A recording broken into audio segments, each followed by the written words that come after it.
All right, welcome to You Gotta See This Movie. This is a podcast about two guys who love to talk about movies as well as the deeper things that make these stories more than just a movie. If this is something you're into, you like to talk about movies and those deeper stories, then please give us a like, subscribe so you don't miss a thing. All right, Jim, Michael. we are closer to Christmas now. Oh, so close. So close. So close. Yeah. You excited? No. No? No. Why not? Christmas is are always- you a Grinch? You're a Grinch? Man, kind of a little bit. Dang. It's always kind of a stress. Yeah. I don't know. It's just like there's always like so much going on. I can't really relax. Next year. I think you I'm making say that, right? I'm making plans. I'm making plans to make things easier next year. Oh, okay. Getting the big projects out of the way, That is- making some That preparations. you are. You know. So what are your like go-to Christmas traditions Well, part of it is besides stress? the stress. Well, you know, we there's a Christmas tree lot right up the street from our house, like literally a block away. Kids jump in the back of the truck. We drive up the street. We always get the guy's weird tree, the one that nobody's going to buy. That's a tradition. Charlie now. Brown tree. Yeah. Mhm. You know, bring it home, set it up. Then I get the boys and we get the 432 boxes of Christmas stuff out of the attic. Bring that down. Nice. And and just start decorating the house, and and it's a slow process. It's not like a one day thing. It's like Mhm. kind of a building up to it. So Yeah, that's yeah, cool. Yeah, I haven't done lights on the house for a long time. It's been just because I've been so busy. Yeah. Yeah. My favorite Christmas lawn display was I basically just got the box. It was just one of those years I was really super busy. Mhm. But I just got the box of Christmas lights, this cardboard box that had Christmas lights on it. Took it out to the middle of the front lawn, kind of draped the bundle of lights on the box, and just plugged it in. Done. Just like Xmas or Christmas lights. Yeah, and that was it. huh? Just in the middle of the lawn, a box, lights draped out, plugged in, done. So it's beautiful. I loved it. I It's thought it was great. beautiful in its simplicity. Yeah. Yeah. And I asked to do it again, but it was big no. No, we're not doing that I again. liked Yeah. Well, Joel liked it, but I Yeah. thought it was brilliant. Yeah. It kind of made a statement, Yeah. That's cool. Yeah. So what's your tradition? Oh man. Well, I mean, of course, just a bunch of movie watching. Yeah. I think like yourself. Of course, we do the tree. We don't go to the cool lot. I always tell myself I want to try out that lot, but we end up going to Lowe's and just getting a tree there Yeah. and tying it to the roof and driving home. One tradition we always do now is that it started with my oldest years ago, like when we first got a tree, and I wasn't really. It was the first year I didn't have a truck because I'd always just put it in the back of my truck and drive it home. Right. So this is the first year where I had to tie it to the roof of my car, and I've never been really good at knots or tying things. Yeah. That's just my dad taught me a lot of things, but knots and rope stuff No. he didn't teach me. Yeah. Or maybe he did and I just didn't pay attention, but whatever. So I tied it as best I could. But the first year I can remember like I had to hold the rope as I drove. And then but the slack of it, my daughter was holding too. She's like, "Oh, I'm helping Dad, hold Yeah. the tree on the car." Every year since I have gotten better. I've actually got tie downs now, Yeah. ratchets. And but I always put a little rope, and every year now that I have 3 kids, Oh. there's always a kid that has to hold the rope. Okay, because I've done that before. Yeah. I'd like on earlier, when the kids are real little, we put the tree on top. I'd tie it down, and then I'd run a couple of strings to the inside of the Yeah. car, and tell them you got to hold on. You got to to it. hold on to And that. they're holding on to it Yeah. so intently. The funny thing is the first Yeah. year my son did it, I remember telling him you got to hold on to this rope, otherwise we're going to lose the tree. Yeah. And I remember his face was so serious. Like he really took that job. Like I could ruin Christmas if I let go of this rope. But Nice. that's always a yearly tradition now. Now my kids know that, the rope's not big, but they still argue on who's going to hold the rope. Oh, okay. So that's fun. That's and then cool. eventually we get together with some extended family and do cookies and gingerbread houses Oh, and yeah. all sorts of things. That's right. You So guys do like the gingerbread house contest, huh? we did. Oh, you don't do it anymore. No, until there was an incident. Oh, And we don't do it the no more. gingerbread house incident? Yeah. How can you have an incident when it's just family? Well,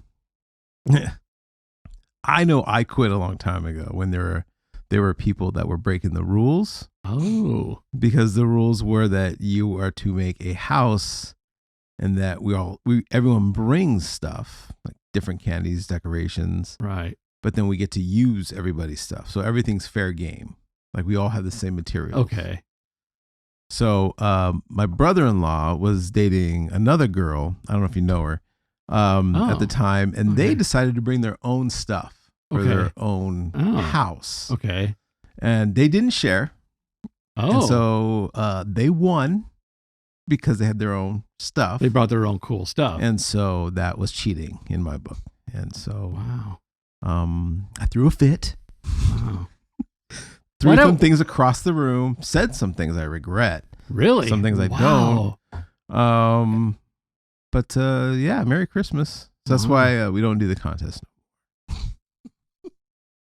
Wow. So I might have a very, very small part in what happened here. A little bit. A little bit. Wow. Yeah. Okay. But no, we just do it for fun. Okay. No contest. There might have been a couple more contests after that, but I wasn't involved. Okay. And I just kind of pouted in the living room and watched football or something. Wow.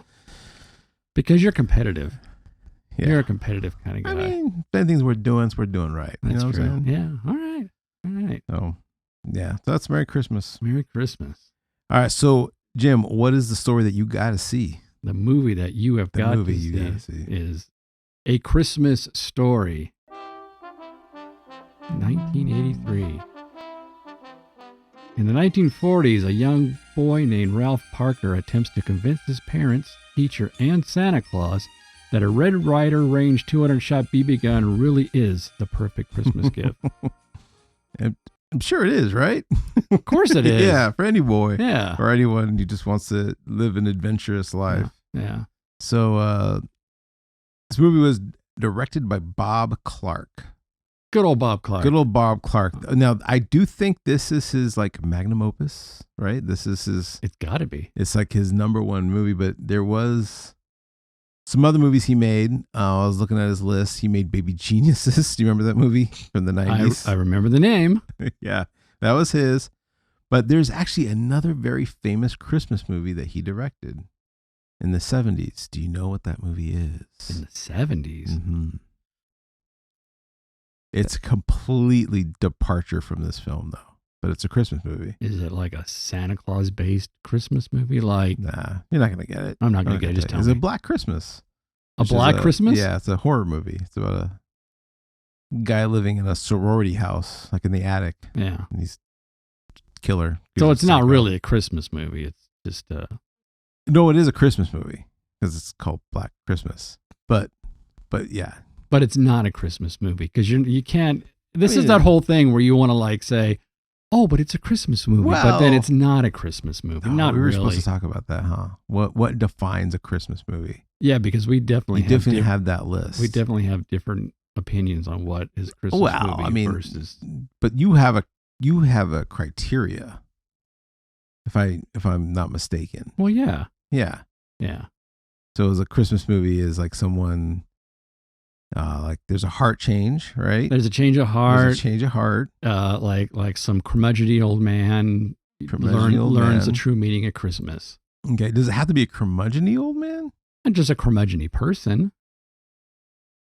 Okay. It has a little, there's a little bit of redemption there. Okay. And obviously it either goes with the gospel thing of Christmas or just the lore of Santa Claus. The lore of Santa Claus. Yeah. Okay. So I don't know. I would add like for me, a Christmas movie has to have like some sort of Christmas decoration in it. Right. Oh, and that's a Christmas decoration. Yeah. Somewhere in the film, right? Okay. Yeah. I would think that someone has to wish someone a Merry Christmas in the film. But that's just like peripheral things. It's just like. But I'm also agreeing with what you said. Okay. So just adding to that. Okay.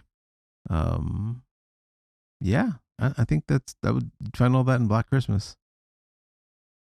Okay, well, I don't know the movie. Yeah, I'm not okay. familiar with the Anyway. movie. I am very familiar with Die Hard, Yeah, and Die Hard is a Christmas movie. but it's not a Christmas movie. I mean, I can understand why people wouldn't think that. Yeah, there's no redemption. There's no what redemption? Okay, so the heart change is the wife's heart towards John McClane. Was she curmudgeon-y about it? Yeah, she was there. She left him. There's like they were gonna divorce. Yeah, she was done. She moved to L.A. So you're focusing the whole story around her, not about Hans Gruber as being the guy, because like, Hans Gruber's he's a terrorist. He's a terrorist. Yeah. But you would think he would be the one that has to have a change of heart, like when he's falling from the building, he'd be like, "I was wrong." Well, I'm sure as he's falling from Nakatomi Plaza, he probably regrets a whole lot of things he did in his life. I don't think he regretted anything. He was a bad dude. He was a bad dude, but he also was a greedy guy. So he wasn't a terrorist for the sake of being a terrorist. He was all about the money. You don't think he took pleasure in like just because he seemed to be having a lot of fun. No, I think he regretted because he didn't get away with it. Because it was all about the money. It wasn't about terrorism. Yeah. And so he probably was regretting that his plan didn't work. Okay, so you're saying the wife is the curmudgeon-y person with I just think if we're looking for a heart change, a Christmas miracle, if you will, then yeah, it's the wife. Okay. Well, Holly McClane. Here's another thing Holly Gennaro. There's another thing about Christmas movies Christmas is a time for family. Mm-hmm. You can't really watch Die Hard with your family and your kid. I mean, you can with your kids. I really can't with mine. Well, yeah, they're adults now, right? Well, I mean, so it's not really a family. I saw movie. Die Hard when I was a kid. Well, yeah, you were, Yeah, that's true. It's not like it's not a family movie. But there will be a day, probably in my house, where we could do that. But so Die Hard's a Christmas movie for a certain age group. Yeah. All right. Still not on my list. But okay. Bob Clark. Yeah. Good old Bob Clark directed 2 iconic Christmas movies, along with Baby Geniuses. So there you go. I know he did some other things, but yeah. I think the big name in this movie is Gene Shepard, the writer. Yeah. Yeah. Now, when I went and saw this movie, I saw this movie in the theater, and I distinctly remember going to see it because it was teenager at the time. It was like after Thanksgiving or between Thanksgiving and Christmas. So you saw it in the theater. So there's a story behind that. So that this came out Thanksgiving time. Right. It kind of had its run, and they removed it from theaters before Christmas. But I guess there was a lot of complaints and people were upset that like, why would you remove this movie? Because at one point it just kind of stopped making money. That's what movies do. Oh. So they brought it back for the week of Christmas.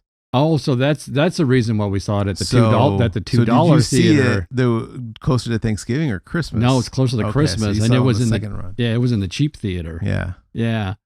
Teenagers, Christmas time, and it's like, what do you want to do? Let's go see a movie. What do you want to see? I don't know. So we knew nothing about the movie. It was just like, oh, it's Christmas time. It's a Christmas movie. Let's check it out. And laughed our butts off. We didn't know what to expect. Yeah. Yeah. Now, in '82, American Playhouse did a made-for-TV movie called The Greatest American 4th of July, written by Gene Shepard, narrated exactly the same as he did for Christmas Story. So I was familiar with Gene Shepard, but I didn't make the connection when I was watching this movie. But The Greatest American 4th of July features the same family, Ralphie, and Ralphie's played, he plays a teenager in the movie, played by Matt Dillon. Oh, wow. It's super low budget. And it's hilarious. So that was before this. That was 82. Wow. Yeah.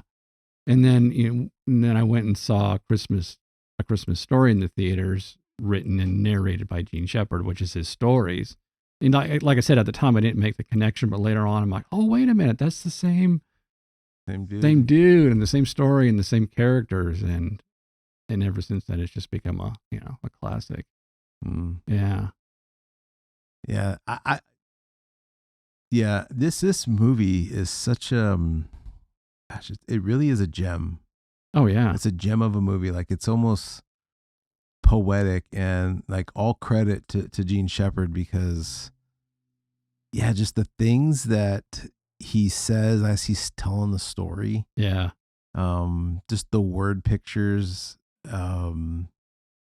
It's this is very poetic, and just it's amazing, and it really just it draws you in. Mm-hmm.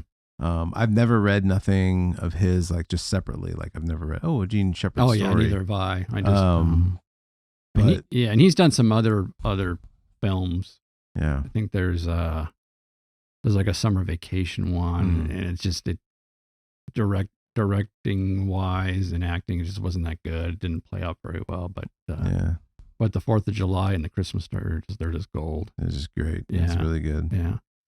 So Darren McGavin also in this movie plays the old man. Yeah. He's been in a lot of stuff. He's been in a lot of stuff. I think he's most famous for TV for playing the Night Stalker, Kolchak. Oh yeah, that's the right. detective guy. Yeah. I know when I got older, I known him for he's Billy Madison's dad in the Billy Madison movie. Oh, okay. Yeah. So yeah, I've always liked Darren McGavin. Great guy, good actor. So crazy thing, I don't know if you know this, but it's a did you know moment. But did you know who the original actor was to play the dad, the old man? Oh wow, this was 80s, so I have to think of an 80s actor. I don't know, no clue. Big actor, and the only reason why he wasn't chosen is because he asked for too much money. It was half their budget. Oh wow! It was Jack Nicholson. Yeah. Yeah, that wouldn't have. No. Yeah. I mean, I get the appeal of wanting him in the beginning, but then Darren McGavin comes along and he knocks it out of the park. He knows this. Yeah. He is the old man. Yeah. No one else could have played this part but him. Now the mom, Melinda Dillon. Now wasn't she the mom in Close Encounters? The mom, or wasn't she Close Encounters of the Third Kind? Wasn't she the? She was not the wife. She was the mom. The mom. I think so, yeah. Yeah, the mom, right. Yeah. Right, because Terry Garr was the wife, and then she was the other one who had the experience. Yeah, so she was in that movie. Okay. And the weird thing, I remember watching this movie and I'm thinking, oh, it's because I knew nothing about the movie going into it, and it's set in the 40s, beautifully done, and you really get a feel for the time period and everything. But I'm looking at her like, the hair, man. She's got like big 80s hair. And as a teenager, I'm thinking, well, this really doesn't look right. Okay. But then I don't care. So then I'm just starting to believe, look, they went to all this trouble to do this movie. They nailed everything, the time period. So there must have been a hairstyle back then that like that. Right. I don't know. That's just my. So I'm glad you said that. Yeah. Because that leads into my connection to the movie. Ooh, you got a connection. Well, not my connection, but my story with it. This is a movie that I think I saw on television. I was 2 when it came out, so you caught the cable version. I caught the cable version. version. I know it was on our tape, so I think it was just something like my parents recorded, and I watched it, and I would always watch clips of it here and there, and finally, but I can remember very distinctly as if there was like days where I'd be home. It could be any time of the year. It didn't have to be around Christmas. Any day of the year, if I was homesick, like I'd watch this movie. It was like almost like a comfort movie for me. Oh, wow. And it didn't matter Christmas. Now I always watch it every Christmas, but what I like about this movie, and even now as an adult, as I watch it, it reminds me of my Christmas. And I can remember watching this as a kid and not even putting 2 and 2 together that this took place in the 40s. I just thought like, oh, it's somewhere back east where it snows, and that's just how people look. And that's just people, yeah. Because the trees look the same. Yeah. How it was when I was a kid. The lights, now, see, everything looks all Martha Stewart-y and like Winter Wonderland, but there was something so cool and beautiful by the multicoloredness, the brightness, the even things that really didn't match well, but it was just plaid and fun, and so to me it looked like the 80s. It looked like how things were at home, and I didn't know if it was just like that transition where like my parents were just had Christmas decorations from when they were kids, and that could be just translates, or we weren't really into this new look yet of Christmas. Yeah. Or Christmas just kind of, stood still for a while. You had the big light bulbs on the tree. We had the big light bulbs. Yeah. And so for me, yeah, I mean, it took me years before I realized that this was a period movie, that this took place in the, I don't know why. I didn't pick up on the cars. Yeah. The way they talked didn't seem different to me. Yeah.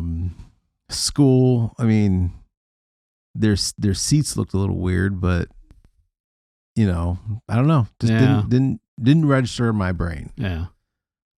So I'm glad you said that, because like, yeah, she had this 80s haircut. Well, the look of it looked the same. Yeah. So that's crazy. It's crazy. All right. So Ralphie wants this BB gun for Christmas. What was like your big favorite Christmas gift you got as a kid? Oh, slot cars. Slot cars? And that, you know what, that question has come up like, it's not a few times in my life. Like, what's your most memorable Christmas? I just remember I wanted a slot car set and thinking I'm not going to get it. And sure enough, there it was, Christmas Day. There it is, Christmas morning. Yeah, that's cool. Yeah, so that was my big one, yeah.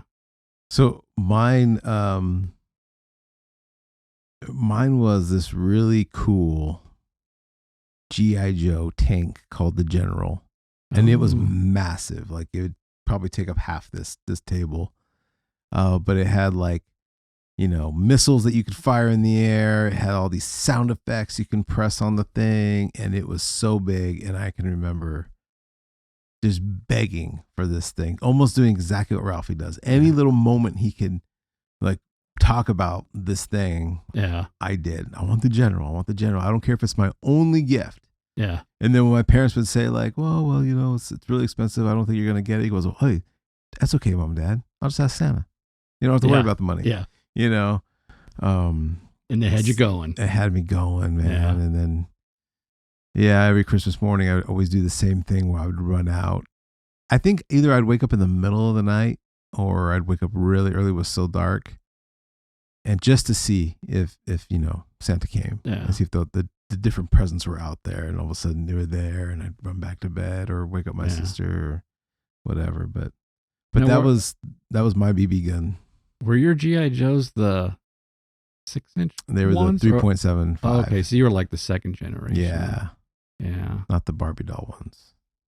Well, I wouldn't refer to them as Barbie doll ones. Of course, I wouldn't either. No, but they were the tall. Yeah. Yeah. Because all the accessories were huge. I remember I had the helicopter, and it was massive. Massive. Yeah. And the toy company's probably like, all this plastic, man. We got to downsize. Yeah. Yeah. Yeah. And of course, all my G.I. Joes are gone. And pretty much. I still have all mine. I have pieces and a lot of like burnt pieces because we really. Oh, I did that too. Yeah. Actually, when I had a G.I. Joe break, I'd always bury them in the backyard. So I had like a graveyard for them. Nice. Play taps. Yeah. Yeah. We did like rocket cars and put in G.I. Joes would be the drivers, and we'd put little bags of like plastic bags of gasoline and put it in there so that the rocket and it would explode and burn. And yeah, somewhere I have a box of G.I. Joe body parts. Yeah. Vintage. Vintage. They're probably worth something. Yeah. Even mine are vintage now, worth something. Yeah. Okay. So this is a discussion that I've had with the family, and it's the scene where they go to the department store and they go to visit Santa Claus. And from the kids, right? And the elves are kind of mean, right? Yeah. Okay. The way it looks to me is that, and maybe I'm just reading this wrong, but every time I watch it, I keep going back and forth. It's almost like Santa's a cool guy and the elves are cool, but from the kids' perspective, they're scary and mean. In other words, like when you first see him, you hear Santa and you see him in the background, he's like, ho, ho, ho. And everybody seems happy, right? But when the kids get up there, it's like, the elves being mean and Santa's kind of mean and the kids cry and they could shove down the thing, right? But then when there's worse things that could happen to you than getting shoved down this really cool slide with I know. some fluffy stuff at the bottom. Yeah. But, okay. And then and then they exit and they look back up and then the final scene, Santa seems happy and everything in the end. So it's like, okay, so was that just the kid's impression of it being kind of scary, or the other opinion is no, they were kind of scary and they were kind of mean and yeah. I mean, how did you read that scene? Yeah, so this was always a confusing scene to me until I became an adult and a working person. Okay. I think that they were just tired workers dealing with kids all day. I mean, even leading up to that, there's that moment where the Santa says, like, if he thinks that I'm going to be here 1 minute past 9, he kissed my foot. Yeah. Like you can already tell like he's agitated. Yeah. Right. And so he's just trying to like get through this long line. I mean, like the kids, the crying, you got to be a special person to be a mall Santa. Yeah. So I just think, they were just frustrated. They weren't kind. But also I do think kids get scared, Oh yeah. I got a kid picture of me with Santa crying, Yeah. Yeah. Yeah. I just always wonder if Gene Shepard, when he wrote it, if it was supposed to be, I know that they're tired employees not doing it, but if it was supposed to be like even scarier for the kid from his perspective, and maybe I'm reading in too much into it. Yeah. I don't know. As a kid, it always did confuse me because it was kind of weird. Because I mean, it's obvious that you see the elves get all upset. Yeah. And they're mad. But they're mean. They're mean. They're really like mean. dragging. I thought they were like over the up. top mean. That's why I kind of thought it wasn't like not. No, I don't think it was his perspective because they were very clear of when Ralphie's imagining things and when he's not. Oh yeah. Because you'd always see like the transition. Yeah. So I think he was seeing things for what they really were. Yeah, they probably would have made more of a point to make it from his perspective. Yeah. Like when he gave Miss Shields the theme and she was rejoicing over it. Yeah. A plus. Yes. Yeah. Yeah. And I think like that is what makes this movie so special, because I feel like every kid does that. Every kid daydreams or has different expectations on what things are. Yeah. And I think that's what it was is that with that Santa scene is that he was hit with the cold, hard reality. Like, this ain't Santa. Yeah. Like, this isn't what it should be. Yeah.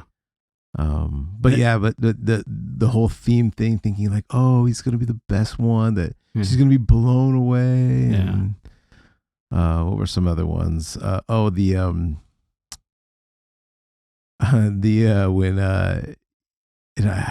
I'm so guilty of this too. Thinking that his parents were going to regret making him bite down on the soap. That is such a such a kid thing, right? Yeah, you get punished, and it's like you wish you wish like because of the punishment you're going to be like wounded and scarred for life. You're going to regret this. Yeah. It's soap blindness. What did we do? I can't. And then he just, that little smile he gives. Yeah. Such kid stuff. Yeah. Like when he goes to get his decoder ring out of the mailbox. Oh yeah. He opens a mailbox. He finds this thing. There's a bunch of mail in it. He finds it and just basically leaves the mail in and runs in the house. Yeah. And then the whole thing when he's in the bathroom trying to decode it. And just genuinely thinking like I'm onto something. Like I'm helping a greater good. I want to be a part of something bigger. Yeah. And then his dreams are shattered. Yeah. Drink your Ovaltine. A crummy commercial? Locks himself in the bathroom, and you hear Randy just like, oh, I'm in the bathroom. Yeah. Jeez. Yeah, that's just another reason why this movie just is so good. Yeah. It stands the test of time because I even as an adult watching it differently, kind of through different eyes, I can still harken myself back to when I was a kid. Yeah. And remembering that. And then as an adult, you relate to the parents, you relate to the dad. You relate to the dad. And him just getting just so pissed off. Oh, yeah. Over the furnace. Over the furnace. Yes. His one enemy in life is the furnace, which I can relate because mine is the air conditioning in the summer. Yeah. So. And I love his swear words in the movie. Man, freaking Sticklemeyer. My dad wove a tapestry of profanities that are now still hanging over Lake Michigan. Yeah. Again, just the writing was so good. Like Sticklefever. Yeah. But in real life, he's cussing, right? Yeah. But that's just in his imagination. He's trying to remember. That was another thing. Let's go to the car scene, the infamous. Car scene, because that was another thing I never understood watching this as a kid. I never understood why did he get in trouble for saying the word fudge. Yeah, when I first saw the movie, I thought fudge was the word. That he got, because he does say, but I didn't say fudge. I never picked up on that. And I didn't pick on it until later. Yeah. Oh, fudge. He's out there helping his dad, and I love again the old man, the dad. It's his fault. He knocked it out of his hand. Yeah. But what was really funny and good, I wouldn't say funny, but it just shows like who the old man is, because he just kind of like looks at him and says, "What did you say?" Yeah. Like he didn't smack him. He didn't yell at him. Yeah. He just, in fact, I don't know if you noticed, but when he says, "Go back in the car," he smiles. The dad smiles a little bit like, really? All right, my son is, he's getting older. Yeah. He's becoming a lot like me. Oh, see, I got to watch it again. There's a really quick like smile and a glint in his eye. Like, okay. Like he's almost like I'm entering in a new world with my son. And now he's got to punish him. And I got to tell Mom. But see, that's another thing too that got too close. Notice is that he gets into the car. He completely already forgets about what happened, because he asks, well, like, what's the time? Because he's trying to beat the time, right? Because he thinks he's, a pit man, pit crew, 500. And it's not until the mom gives a little wisecrack to him, then all of a sudden you see his facial features change. He goes, "Oh, well, do you want to know what your son just said?" Yeah, almost like you need to own this woman because it's you raising him. Even though, what does he say? Like, now I heard my dad say that word. Yeah. 50 times a day, but I'm not going to say that. And and he tells her, "Where did you hear that word?" And his face is hilarious because he was like, he came up with the name to the person to pin it on. At the same time, he was like getting ready for the word to come out of his mouth. Schwartz. Yeah. And then she calls him on the phone. Yeah. Poor kid. You hear him in the background. It's so good. Yeah. He heard it. Oh, yeah, she said, "Do you know where he heard it from?" And you can hear your father. Yeah. No. He heard it from your son. What? Then you hear the boom, boom, boom, boom down the hall, and she's hitting the kid, and he's screaming. Yeah. That's so good. He goes, "So 3 blocks away, Schwartz getting the beating of his life." Yeah. And I'm over here. I mean, it's sad, but, I'm sure Schwartz did say that word. But Schwartz was stinking. Now, was Schwartz he's the one that talked him into sticking his tongue? Yes. Well, not him, but Flick's. Yeah. Flick was the one who put his tongue on the pole. Right. Yeah. Schwartz was the one who said that my old man says that your old man's full of beans. Your old man's full of beans. Let me test it. Yeah. Another classic scene. See, now this was new. It was new to me because I never heard of anything like that. We live in California. You live in California. We have to worry about. So I kind of assume it's a thing, and then at some point I probably looked it up. It's like, oh yeah, okay, that makes sense. Yeah. So I remember thinking the first couple of things I saw this movie that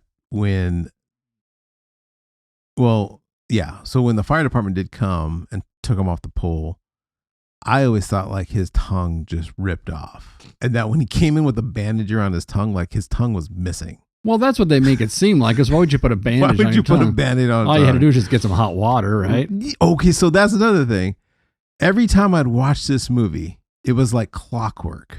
My dad would always be like, you know, if you're ever in a situation like that, just remember, get the hot water. Okay, Dad. Next year we watch this movie. Hey, you know, if you're ever in a situation like that, remember the hot water. Yeah. That's all you had to do. You didn't have to call the fire department or anything. You say, but- Dad, we're in California. That's not going to happen. However, there were times I can remember, like in our old refrigerator at the bottom was our freezer, and it had this like metal basket that would also swing out. Yeah. I remember putting my tongue on that metal basket. Oh, really? And it would stick. I mean, nice. I wouldn't get stuck. I could Yeah. take my tongue off, but Yeah. but you could feel it like, oh, it does work. And it's So, on there, I guess, Yeah. right? All right. Well, if any of our fans out there have ever gotten their tongue stuck to a light bulb, yeah. or Let us know in the comments. Let us know. What have you? and did you yank it off, or did you get some hot Or water? did you just get some hot water? Get some hot water. That scene's hilarious too, because the boy, the actor, who plays Flick, he sells it really well. Like you genuinely can see like the way he kind of cries and screams at the same time that he is stuck. I guess they had some really like some suction that they used. That's what. Yeah, I was wondering. I always thought, okay, they obviously didn't really. I mean, maybe they could have. But my thought, well, if I had to pull off that gag, what would I do? I'd probably just drill a hole in the pole and put a vacuum on the bottom. Yeah. So it would suck your tongue to it. From what I understand, it was just it was a suction thing between the pole and his tongue, and so he really was stuck to it, but it was an easy detachment. Right. So he can't, so that he could move and like. Yeah, it's holding him, but it's not really genuinely. Right. But like you see their breath, that it was cold and there was snow. So did they really do it and then just like get the hot water later, or did they do a gag with the suction? It was a suction. It was a suction From what thing. I've read, that it was that. Makes sense. But I love how like when the kids go through that moment of, oh crap, he's stuck, but the bell rang. We're just gonna go, like almost like that's our excuse. We can leave. But the bell rang. But no, Ralphie, come back. Yeah. But the bell rang. I have to go. The bell, you know. And the teachers ask him, "Have you seen Flick?" And they're like, "Flick who?" Yeah. And then again, it's just beautifully done because it's such a kid thing. She sees him in the background. I love it. He's just flailing. Like all the kids rush to the window. The two guilty kids just sit there. Yeah. They don't want to look. Yeah. They're hearing everything. What's going on? Oh man, the police are here. Oh man, the fire department's here. And then the other thing of oh man, again, it's such a kid thing when the teacher's just like, so the guilty party is going to be burdened with so much guilt that they want to confess. Like she knows who it was. Yeah. Yeah. And like they're just sitting there like, nope, we're not dumb. Yeah. We're not stupid. We're not gonna. Yeah, we know better. To this. We know better. It's better not to get Which caught. again is like, that's like the biggest. I mean, I'm guilty of telling this to my own kids. It's like, yeah, just don't lie. Like sometimes my kids watch this podcast, so I hope they don't hear this part. But you're still gonna get in trouble. Like, don't lie to us, but just confess. But it's so much better if you don't lie. But as a kid, I remember thinking like, nah, if I can get away with it, I'm gonna get away with it. Yeah.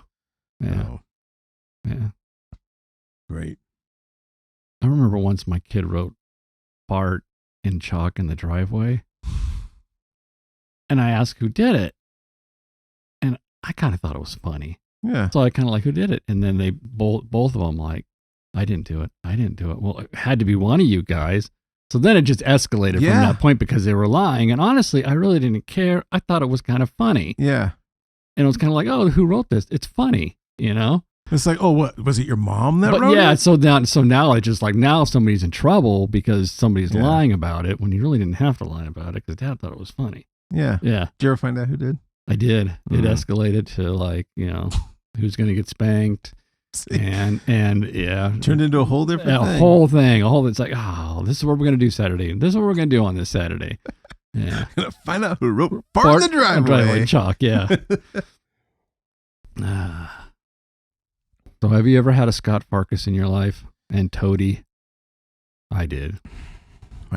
Yeah. Remember their names? Philip. Raymond. And Raymond was just like the toady.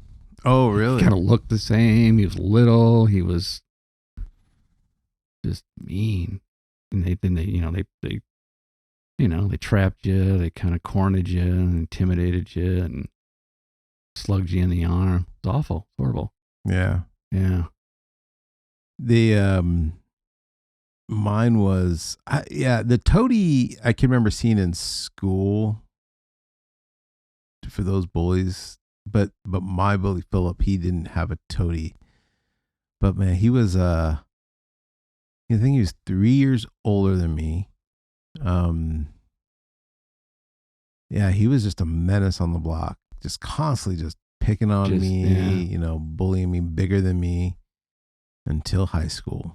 Oh. And it was his senior year, and it was my freshman year, and I was bigger than him. Oh, wow. Yeah. Yeah. That was good times. Did you get him? Did you go Ralphie on him? I didn't go Ralphie on him. Yeah. But I let him know that, hey, I remember everything. I remember everything. And, Yeah. if you want to apologize, you can apologize. Yeah. He kind of did. Oh, wow. Yeah. Hmm. So somehow he just, his dad was always a small Weasley guy. Yeah. So it was I guess, he was going to have the same stature, but just when we were kids, he was just bigger than me until he wasn't. So, yeah. Wow. But yeah, Scut Farkus, as we just learned, it's not Scott Farkus. It's can't be Scut Farkus. Scott's not a name. Well, I mean, maybe that goes into his backstory. Maybe, he lives in a trailer and Scut. He comes from a parents that would name their kid Scut. So that already gives him the most horrible. I guess. And I love how he comes out to that Peter and the Wolf song. Yeah. I forget what that's called, but that's his theme song every time he comes onto the scene. Dun, dun, dun, dun, dun. Mm-hmm. And he just looks bad. He looks. Well, he had yellow eyes. Honest braces, to God, he had yellow eyes. The fox skin cap. Yeah. I mean, he just looked bad. Scut Farkus. Yeah. And I loved it. Yeah, Ralphie just goes off on him. He's had it. Yeah. And so I'm trying to remember, does that scene take place after or before? I think it's after the car scene, right? Yeah, well, it wasn't after he even when he turned in his theme and he got the bad grade and said you'll shoot your eye out. So now he's devastated. Yes. He was feeling pretty down. Yeah. Christmas is not going well. It's not going as well. So he gets that snowball to the face. The snowball sandwich. Hey kid, you like the snowball sandwich? Got it right in the face. Yeah. Yeah. And he just beats the crap out of him. Yeah. You get pushed to a point where you just don't care anymore. Yeah. And so, I mean, Randy runs and gets his mom. So it makes you wonder, how long was he just beating the crap out of Scut Farkus? Just if he had to go get the mom. All those cuss words just nonstop. Yeah, rise, freaking. Yeah, and I love that too, just because the first time he gets caught cussing, mom puts soap in his mouth. Yeah. The second time she is more compassionate to him. Yeah. And just takes him in, cleans him off, tells him just go lay down. And he is so terrified that when his dad gets home. Oh, yeah. When he hears that car.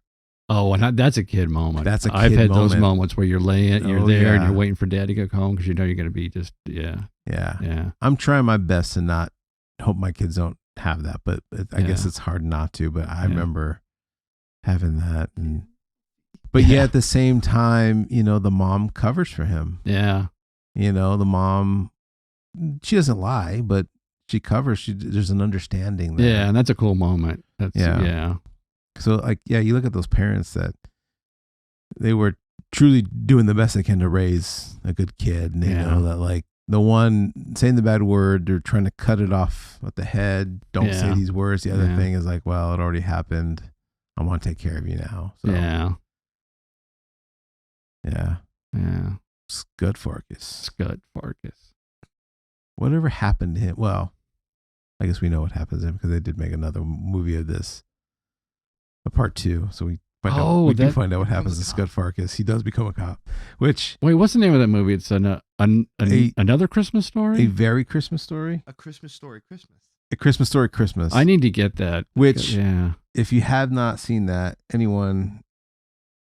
that movie is way better than it should be, because it sounds like making a sequel to this movie was a bad idea, yeah. but it was actually really good. I was pleasantly surprised. It's a lot of A fun. lot of fun, really Yeah. good movie.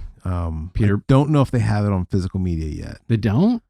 I don't They have to, right? think so. Maybe it's only on DVD, but they don't have it. Was it like a Netflix release or There's an something? HBO release. Yeah. Oh. But yeah, Because I definitely want to add that to my collection. great movie. Yeah. All right. Well, let's talk about what I think is the whole. I mean, the movie's about a boy and a BB gun, but the character that I really like is the dad, the old man, and Ralphie's, relationship with him, and what I liked about going back to the whole gift, like the infamous lamp scene, Yeah. was, and again, this is something I didn't realize until I got older. Like, you know what? It wasn't about the fact that the lamp was a leg, of a woman. Yeah. It could have been anything. The dad was just happy to win something. Yeah. To almost, I feel for the dad because, he's been having to deal with the bumpus hounds Mhm. that are always trying to bite him and Yeah. attack him. He having to deal with his furnace that I'm sure he can't afford to fix. Yeah. his The Oldsmobile that keeps freezing Oldsmobile over. keeps freezing over. Yep. He's always in fix-it mode. He's always trying to, his sports team, he was reading the paper. Yeah. His team traded like a player that he really liked. And so for him to finally get that moment, like, I won something. Yeah.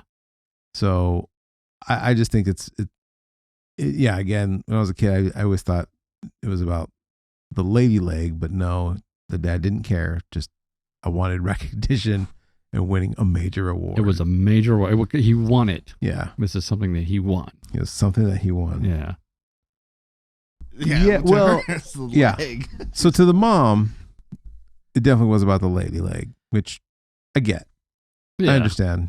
Horribly bad taste. Bad It's taste. an But eyesore. he is just, and it's again, an embarrassment. And he wants to place it so that everyone sees that he won an award. yeah. But the mom is just like, this is horrible. Yeah.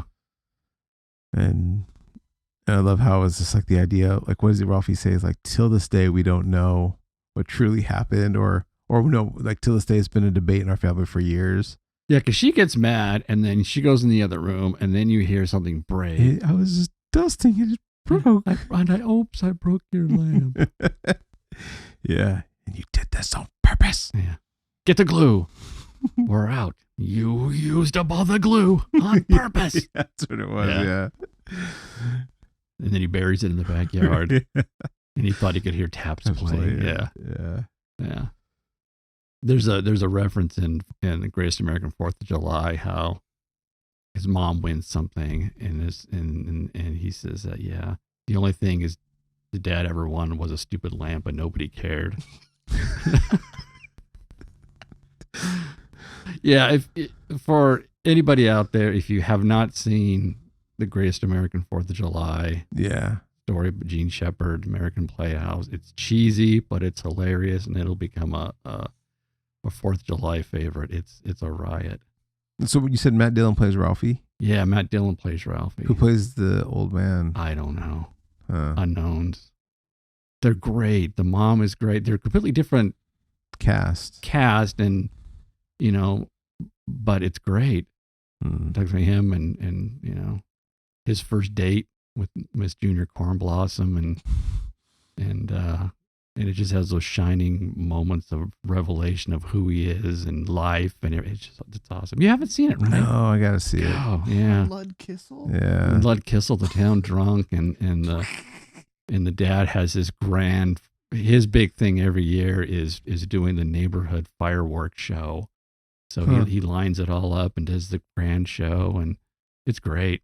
Oh, yeah. I'm Yeah. gonna check it out. You gotta check it out. We bought a DVD I think we got off eBay or something, but it was like one of those homespun, home printed label. Oh, okay. And the So copy it's was not a print terrible. So we label. found a streaming copy, which is good, but I still want a physical copy of it. Yeah. I don't know.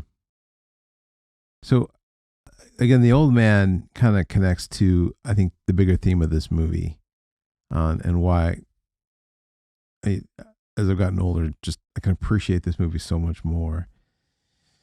Is at the very end, after this whole movie is about Ralphie trying to get that BB gun for Christmas. Really, it's not about him trying to get the BB gun for Christmas. It's about him trying to get the message out that he wants the BB gun, or he wants people to accept the message of wanting the BB gun for Christmas, right? Oh, I think I know where you're going with this, but go ahead. Like, Yeah. and he's tried the teacher, he's tried his mom. He did try his dad in the very beginning. Remember, he says like, I just went too fast and I think I overplayed my hand. And like, it's funny because like the whole family like stares at him like, you okay? But throughout the whole movie, you feel like the dad's not paying attention. Yeah. The dad cares about his award. Mhm. He cares about fighting the furnace, the dogs, getting a good deal on a Christmas tree. Yeah. But you never see him pay attention about the gun The kid's request to get a gun. Yeah. until the end. After all the presents were open, Yeah. the dad said, hey, I think, what is that gift behind the tree? There's one more thing. And he waits He until like waits. Christmas is done and they're tired Yeah. and then Randy's passed out under the tree. Yeah, with the And- Zeppelin. Yeah. And he walks up and he opens it up and it's King Arthur getting Excalibur. It's Yeah. Luke getting the lightsaber. It's the moment that we've been waiting for, and he Yeah. gets it. And then you realize that the dad has been paying attention the whole The time. whole time. Yeah. The whole time.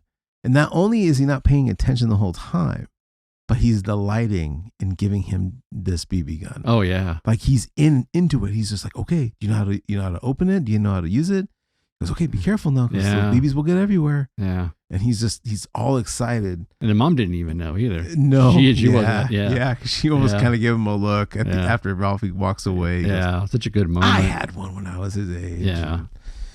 And Because he knows how important that is to that kid Yeah. at this moment in his life. for a boy to have that, yeah, exactly. Yeah. He really he knows like now's the time. And so it maybe makes me think about, going back to that scene where he says the F word. Like, I don't know if that's when the dad realizes, okay, maybe he should get, I don't know. Oh, okay. There was something there. But anyways, again, do you know how many times Ralphie asked for that BB gun throughout the whole movie? I don't know. Do you have a number? I do. Well, from what I've read, I didn't Okay. count, but it said like 28 times he asked for the book. He's asked for the gun. Now it seems high. 28. 28 times. It seems high, but there's a lot of That must sources that must say have that. it must have included the hints like, oh, there were Everything. some grizzly Yes. bears behind. Yeah. Yeah. Yeah, And then he puts the ad in the magazine Yeah. for his mom. all those like hints. But anyway, so Yeah. 28 times. But Uh-huh. it goes to show what I think the bigger thing is, like prayer and praying to God for things and not getting answers. Yeah. And how frustrating that is, Yeah. and how alone you kind of feel and depressed sometimes, because you just think like, you're being ignored. Yeah. No one wants to be Yeah. ignored, especially if you grow up in church and you hear about how much God loves you. Mm-hmm. And then you're like, really? Well, I'm praying and I feel like I'm being ignored. Yeah. And so like in Psalms 37 says that once I was young and now I'm old. It says, yet I have never seen the godly abandoned or the children begging for bread. And again, it just goes to like, look, there's a process to our prayers. Mm-hmm. And I think that God he's never ignoring us, but there's a process to it. And so it's, I mean, I know for me, there's been a lot of prayers that I'm glad I didn't get answered, Yeah. right? In hindsight, now that I'm Yeah. older, but that God doesn't ignore us. He is there with us, but he knows what's good for us. Yeah. He knows when the best time for those things to happen, Yeah. you know? Yeah. I can think of like many. I should write them down. But so many moments where I really needed help, whether it was financially or a breakthrough, or just an answer to something, and God was there. But man, he always waits till the last minute. Always waits till the last second. I think he does. I think he does. yeah. But I mean, no, it's like, look, this is due, and I'm screwed if I don't take care of this, whatever, or I really need this, and he comes through, and I know he came through, and I know it was him, no question, no doubt about it. But man, he just always like waits till the last, second, yeah, till the last second, and then sometimes it's like, I've had just a clear answer to prayer, like just like, wow, thank you, this finally happened. I've been praying a long time, and sometimes it takes 7 years, but the timing was perfect. You know what I mean? So it's and he knows, and he's paying attention. You think he doesn't care? You think he doesn't care. You think he's not listening, but no, he cares. He does listen. And that goes to the line of like when he talks about Santa. He says, "Oh, Santa knows. He always knows." Yeah. Great movie, great film, great movie, great message. But I think it's time that we put all our pleasantries aside. All right. And now we answer these trivia questions. I've been feeling kind of bad because I seem to be just, dominating this contest. So when I watched the movie, I didn't pay attention to trivia. I wasn't looking for signs. So you're already like saying, I'm going to throw you a bone. I'm throwing you a bone. Okay, because that's what every competitive person wants to hear. But I don't want this to be a hollow victory for you. It's going to be an asterisk next to it. I mean, you know this movie very well. I watch this movie every year. Yeah. Like every year. And pretty much every year since 19. And then not only that, but it's also been a movie that because every Christmas, I think it's TBS that plays it all day long. Yeah. And you just put it on the television. You can walk out of the room and do whatever you need to do, but then it's on, then you get sucked in and you're watching it. And yeah. All right, Salman, Joel, let's do this. I know you got some really hard questions for me. So I have a lot of questions, and you guys didn't really hit any of them. Oh, nice. Specifically. Oh, good, because there are some that I purposely try to not say. Okay. Because I'm not going to fall into that trap There's ones where you guys got close, where you talked about something, but it was actually the wrong answer to the question. So it's going to be interesting to see that come back up. All right, so Jim, start. You are the champion. You decide who goes first. You go first. All right. Okay. All right. We're going to get into it. So you're going to love this one. Are you going to put a cap on the number, or are you just going to do all of them? No, we're just going to go. We're going to do it. Let's do this. All right, so first question. What is the name of the toy store Ralphie and his friends are looking at the beginning of the movie? The Higbee? It is the Higbees. Yes, that is correct. Boom. Okay. That's 1-0. Okay. One. So next to that, what Disney animated characters come on are seen in the background of the Higbee store display? On the store display? Snow White and the Seven Dwarfs. Yes, it is Snow White and the Seven Dwarfs. Okay. For you, Michael. Ralph's dad mentions the name of a Sox player who was traded. What is the player's nickname? Don't know. You don't know? Don't know. I was thinking that you might notice. I don't know old timey 1940s Sox players. Yeah, but he says it and it's funny. It is. It's a weird name, but I don't know. Do you know? Okay, you know. The steal? You know? Yeah, I think. Okay, Bullfrog. It's Bullfrog. Yeah. He says the Sox traded Bullfrog. They traded Bullfrog. He's all mad about it. All right. Which I thought was a funny name for a ball player. Bullfrog. Yeah. Okay, so what is it? It's 2-1. Okay, so I'm wondering, was that a real 1940s baseball player? I don't know. I think they just were like, oh, they traded Bullfrog. I mean, they had nicknames back then. That probably wasn't his real name. But he probably that was his nickname. I wonder why it was Bullfrog. Was he good at jumping? Who knows? Maybe he leaped over something. During a play, he leaped over a guy and hit What gets me is that you're going to ask a question that I was preparing to answer myself, but it's going to go to him. So go for it. I gave you that. I think I know the next. Yeah, because I'm like, that's a great trivia question. It's great. I hope I it's get great it because it happens in the movie. Because I'm remembering the answer. Okay. It's the trivia question from the movie. Go for it. Yeah. Yeah. Which Okay. is, what is the name of the Lone Ranger's nephew's horse? Go for it. What, you don't know? No, I know it, but it's your question. It's your question. Oh. You get it Oh, I feel bad now. because you But get it's the pretty easy obvious. ones. Victor. Yeah, though. Victor. It's Victor. Victor. Yeah. Yep. There you go. 3-1. Next. All right. Okay. You'll probably get this one. Okay. So, what type of dare is skipped by Schwartz when he dares Flick to stick his tongue to the frozen flagpole? The triple dare. That is correct. He Okay. skips the triple dare and he goes straight to the triple dog dare. Oh, see, I would have got that wrong. Oh, I would okay. have said he skipped the double and went to the triple, but that's not right. No, he double dog dares him, skips the triple dare, There's a triple dare. and goes straight for the triple dog dare. The hierarchy of the dare.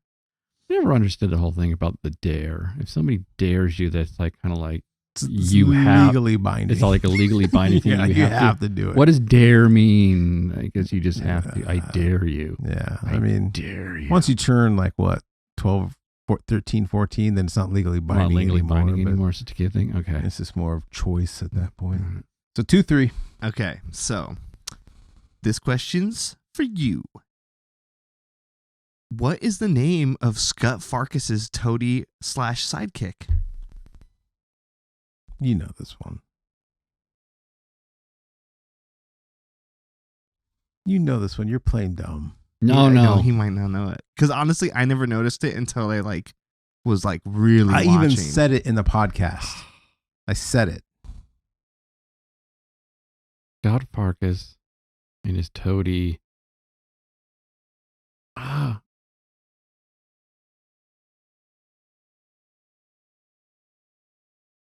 I don't know. I'll give you a hint. Sammy Davis Jr. Wait, what? Sammy Davis Jr. I don't know. I just made that up. I just want the word Sammy Davis Jr. to be stuck in your head. Oh. Throwing him off.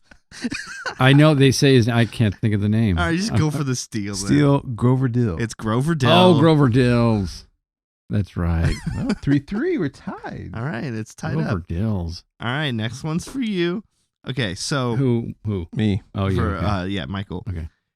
What does the Christmas tree salesman throw in to make the sale to Ralph's dad? Twine, and he'll throw it on the car for him. Yeah, some rope and he'll tie Some it to the rope, car for yeah. him. That's correct. Tied to the car. All right. 4-3. Wow. Well, I guess in twine. Mm. Well, there's a deal. What a deal. Yeah. What do you give him Yeah. a string anyway? I mean, Yeah.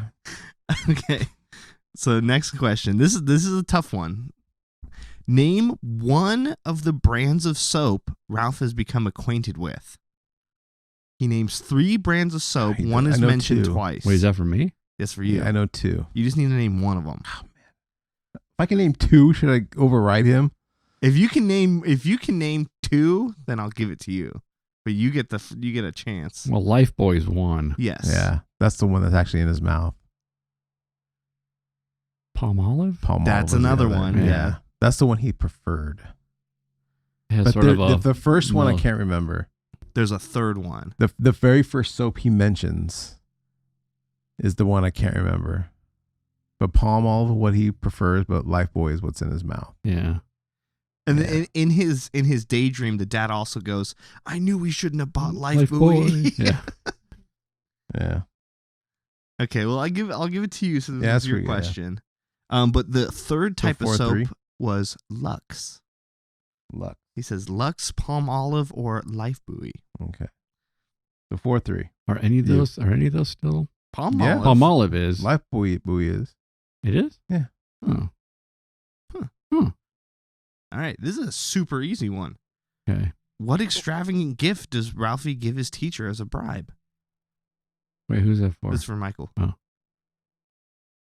You don't know? What extravagant gift? What extravagant Christmas gift does he give to the teacher as a bribe? You're right. You're right. You're right. You're right. Yeah. There is. All the it kids is- are He's giving Yeah. the little Was it Little wink. perfume? It's No. not perfume. I don't remember. All right, what is it? I can't believe you don't remember. Yeah. The fruit basket. It's a fruit basket. I was That going to bit- say fruit basket. You're right. Had a You're- big pineapple in it and all that. What you Alright. what you think like It's just a basket of fruit. But I guess at the time, or the Because everyone else was giving her apples. yeah, Yeah, little things. He walks in with a whole. Where'd And the he get that from? visually, it's funny because it's Yeah. bigger than its head. Yeah. All right. right. 5-3. Okay, so here's Christmas. here's a tough one. I'm curious if either of you guys will get this. What setting is Ralphie's decoder ring set to when he deciphers his first message? They say it on the radio show. I'll get if B2. it's B2. Yeah. You just Wow. guessed? No, I just remember Oh, they set okay. your decoders to B2. Set your decoder rings to B2. All right, 6-3. Okay. How many more questions? We have 4 more questions. Okay, so I got to win these outright. You to win. you'd have Yeah. to. Okay. Wait, no. We have 3 more questions. Well, maybe 4. We'll see. Okay. Next question is, what was Ralph's mom doing when she broke the lamp? She was dusting. She was cleaning. That is incorrect. Do you know what she was doing? This was one where you both said it and you both said the wrong thing. She wasn't cleaning. No, was she was not cleaning. He was dusting. No, she No, wasn't dusting. I know. She was vacuuming. Nope. I'll give you each. Watering the plant. That's it. She was watering the plant. She That's walks right. She walks out of the kitchen with the little watering Watering can. can. Mm. Right. And she knocks the plant. Okay. all I right. was watering my plant and I knocked it over. Okay. No, that was fun. Well, we got more questions. Well, it's over. Like I can't win. So. Yeah, but I want to win by more. Okay. Okay. Okay. All What right. what did Ralph's dad do with the lamp after he couldn't fix it? Now you mentioned he buries it. Yeah. Where does he bury it?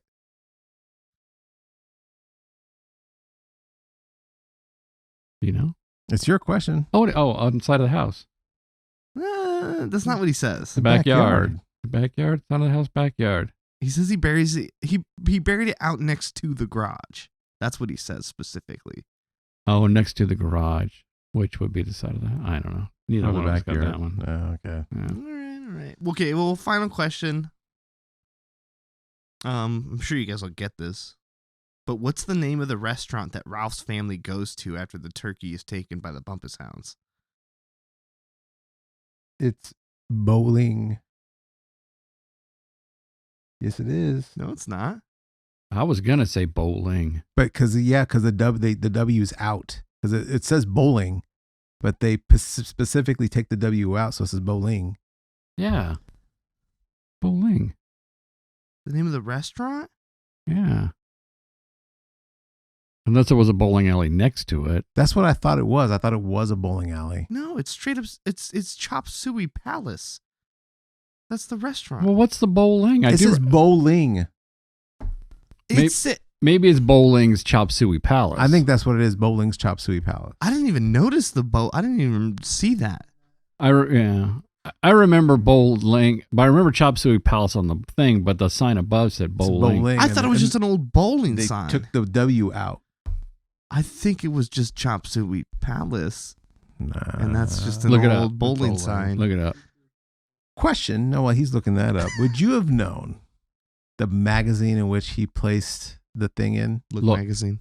Would you have known what the gift that the dad originally thought that he was going to get? When the mom says, well, what's the major award? He goes, I don't know. It could be this. Could be bowling It alley. was a bowling alley. Okay. Well, they could send the deed. Yeah, it's in the deed. What was the Christmas song they were singing in the car on the way to get the Christmas tree? Jingle bells. Jingle bells. Oh, okay. How long what was the time record that he wanted to do to fix the car? 8 minutes. It was 3 Oh no, minutes. that's how long it 4 took. minutes. Oh, 4 minutes. Okay. It took him 8 minutes, but okay. What was the name of the middle school that Ralphie attended? Oh, I don't know. That I don't one. know. Warren G. Harding. Oh, orangey. These are all the questions I thought were going to come my way, but Oh. all right. Well, final thoughts on what's your ranking? Probably the perfect Christmas movie. Mm-hmm. Really, because it cover it's kid's Christmas. It's dad's Christmas, mom's Christmas, Christmas in general. Yeah. Great. Right. I rated it at an 8.5. Oh. Yeah. And a major point for the mom's hair. Point loss for the mom's hair, because if her hair was period, then it would have been perfect production wise across the board. But it's like, yeah. What'd you rate it at? Yeah. So I really was trying to really think about this, because it really is a perfect Christmas movie. And I think the only reason why I would rank it low is because I have seen this movie so many times. And I think, like anything, the more you see it, it's just kind of, there's kind of a negative. So, but I really tried to watch it like this is it. It really is a classic. It's a movie that everybody should see. So I had a hard time trying to rank it lower below a 9, because it really, I feel like it hits on everything. On what it's like to be a kid, what it's like to be a parent, the wanting of the gifts, the just everything. Yeah. The look of it, and again, like for me, growing up as a kid watching this movie, I related so much to it as a kid. Part 2, a Christmas Story Christmas. That is everyone who is now an adult like me that grew up watching this as a kid is now, that's through the eyes of the parent. So I can't, everyone should watch that movie too. So I give this a 9.